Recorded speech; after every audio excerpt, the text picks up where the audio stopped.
Hello, welcome back to the course on audio signal processing for music applications.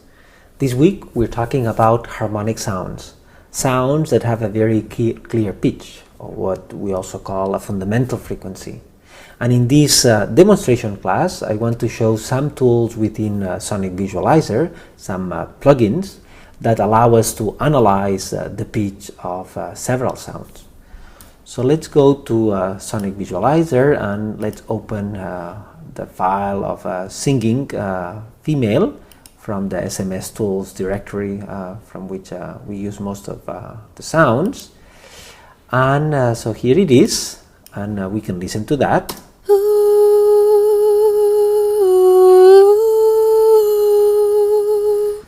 So that's a quite clear voiced sound with a very clear tone, the timbre quite homogeneous throughout, so we can hear quite well the pitch of it. In fact, if we zoom in into the sound, we will be able to see the periodicity quite easily. So that means that a time domain approach could be able to identify this pitch. So let's analyze the pitch of this sound using a time domain approach. But first, let's open the pane with the spectrogram. Okay, so this is the spectrogram of this sound, and if we zoom in the lower part, we see these horizontal lines, which is are the harmonics of the sound, and the first one, this more red one, is clearly the fundamental, the first harmonic. If we make the window size a little bit bigger, like 2048, this is even more clear. Okay, so let's zoom even more. Okay, and now let's compute the pitch using a time domain approach, and let's open a plugin that is the Aubio Pitch Detector, which was developed by Paul Brossier, and the actual implementation was done by Chris Canham, and we will be using the Yin algorithm. This plugin has several algorithms, and we talked about the Yin algorithm in the theory lecture. That's a quite popular algorithm that basically is similar to an autocorrelation function, and let's see what it does. Okay, so it has some parameters to control, like the range that we will be accepting, the lowest fundamental, the highest fundamental, silence threshold, the frame size within which we're going to compute this measure, and then the increment in time. So let's just take the default parameters and let's compute them. Okay, so here we see this purple line on top of this first harmonic. So it very much tracked quite well the whole pitch contour. Of course, except in the attack that we see where there is some silence, and it found some pitches that may not be in the right place. Okay, so now we can zoom into these. And we will be able to see the actual numbers that it computed. Okay, so these numbers 372, 371, okay, are spaced 512 samples. So every 512 samples we have one of these values, and this tone, if we recall it, starts a little bit high, and then it goes down, up, and then finish in the same range.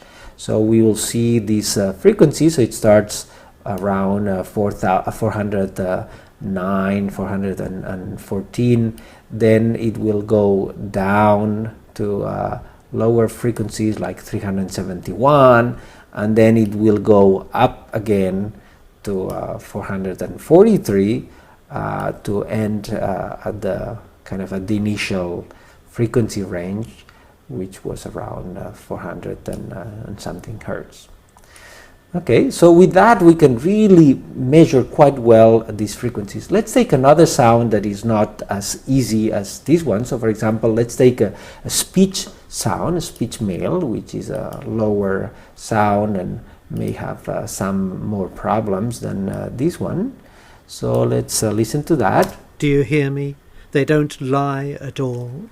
Okay, and let's do the same process. Let's first zoom into it. Let's get the spectrogram of this sound. Let's make it a little bigger, and let's zoom into the lower part of it. Well, we will need to take a bigger window in order to visualize the horizontal lines better. So let's take 2048. Okay, that's better. But even in this case, we can even do more than that. So okay, this may be better. So here we see these harmonics, and clearly there are several utterances. So we see them with silence in between and some consonants in between too. So now let's use the same algorithm.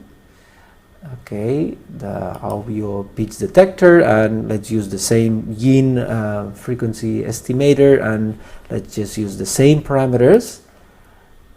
Okay, and well, the color is not so easy to visualize, so let's change the color. Maybe let's make it like black.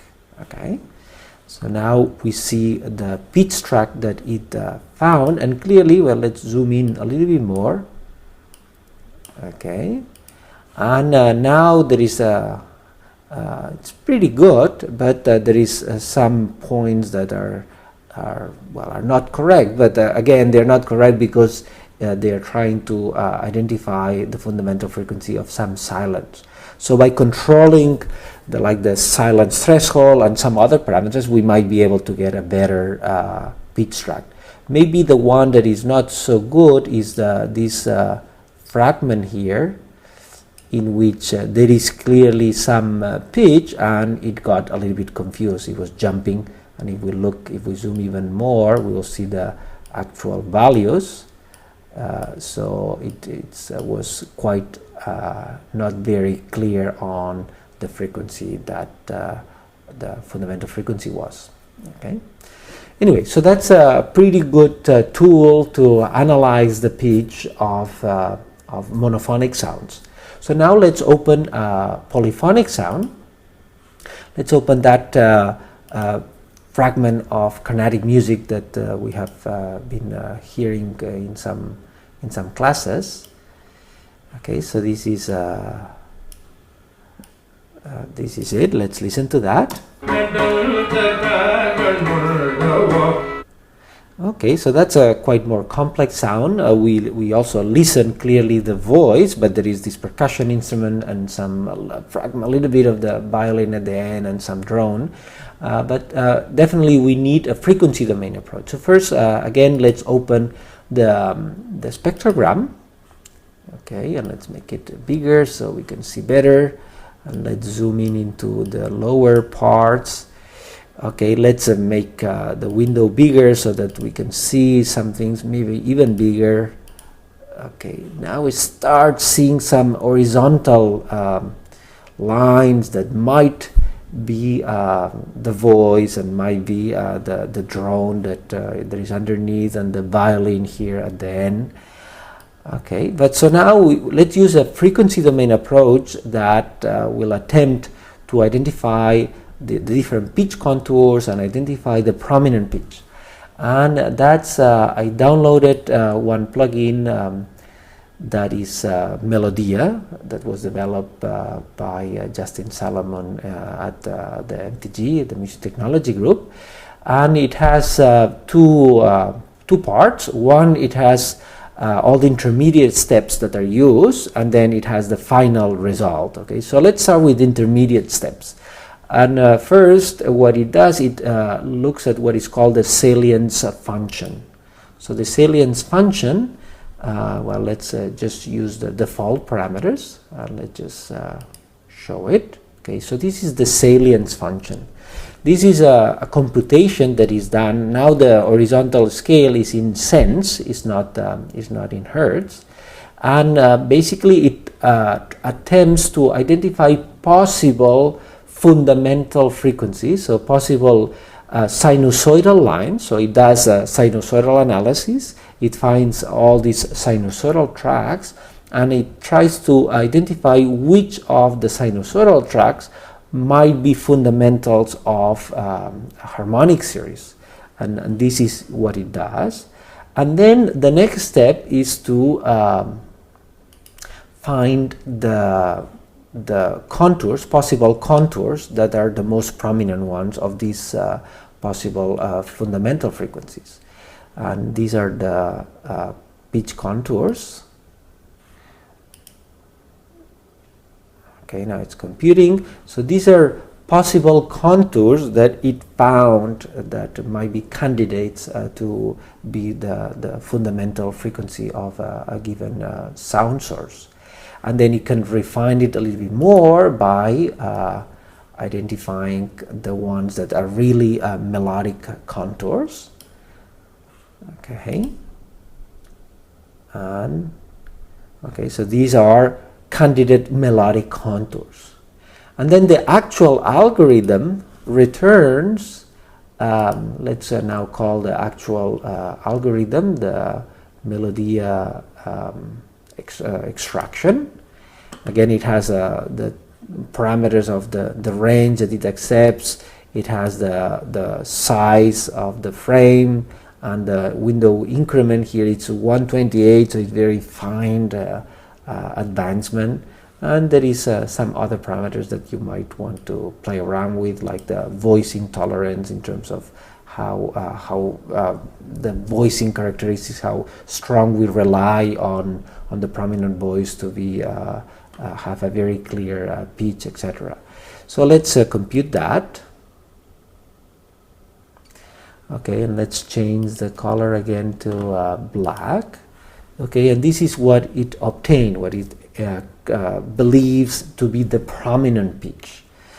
We can zoom in into that, and again we will see the values, and now they're very spaced by 128 samples. So we have to zoom in a lot to visualize the individual values. But if we let's zoom in maybe more vertically, and maybe not so much horizontally. Okay, and now let's visualize it again. Okay, so here we see clearly there is some areas that well, it did pretty good. So in fact, let's listen to this while we are watching the actual plot. Okay, so it makes some sense. Of course, a good way to check if this is a good candidate for the fundamental frequency of the voice would be to synthesize and listen the actual contour that we obtain. But Sonic Visualizer cannot do that. But anyway, we showed that in the theory lecture, and this contour was not that bad. It was pretty good. Okay, so that's all I wanted to say. So basically, we have tried to do pitch analysis on several sounds using Sonic Visualizer and several BAM plugins.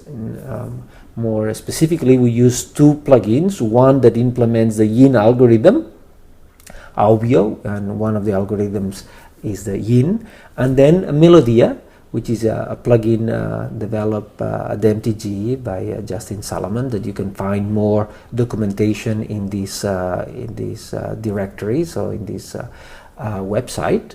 So feel free to go there and get more information or to download the plugin. And of course, the sounds that we use come from Freesound. So that's all. So hopefully this gave you a practical view on the issue of pitch. Sometimes easier, and sometimes, of course, in complex sounds, this issue can be quite complicated, and is a necessary step to be able to handle harmonic sounds and to be able to analyze and understand and synthesize these sounds. So that's what we're going to be doing in the next demonstration class. We're going to be actually using the harmonic model that we talked about in theory to analyze the sound using harmonics. So thank you very much, and I see you next class.